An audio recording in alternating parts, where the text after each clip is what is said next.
আসন্ন পবিত্র মাহে রমজান উপলক্ষে মাইজবান্ডারি গৌসিয়া হক কমিটি সূর্যগিরি আশ্রম শাখার উদ্যোগে প্রতি বছরের ন্যায় এলাকার 100 জন মানুষের মাঝে ফেব্রুয়ারির 25 তারিখ বিয়েলে ইফতার সামগ্রী বিতরণ করা হয়। বাবু টিটু চৌধুরীর সভাপতিত্বে ও লায়ন ডাক্তার বরুণ কুমার আচার্যর সঞ্চালনায় এন্ডে প্রধান অতিথি আছেন উপজেলার নির্বাহী অফিসার মোহাম্মদ মোজাম্মেল হক চৌধুরী। বিশেষ অতিথি আছেন মাইজবান্ডারি গৌসিয়া হক কমিটি ফটিকছড়ি ক জুনের সাংগঠনিক সমন্বয়ক মাস্টার কবির আহমদ। অনুষ্ঠানত ফটিকছড়ি পূজা উদযাপন পরিষদের সভাপতি মাস্টার রতন চৌধুরী, সাধারণ সম্পাদক ধনঞ্জয় দেবনাথ, সাংগঠনিক সম্পাদক রূপন কুমার ভৌমিক, অর্থ সম্পাদক জয়পদ চন্দ্ররে সংবর্ধনা দেওয়া হয়।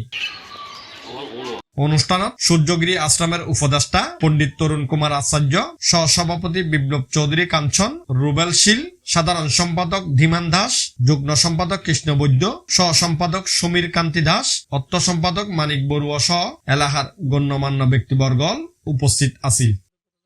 Anwar Hossain Farid, C+ TV।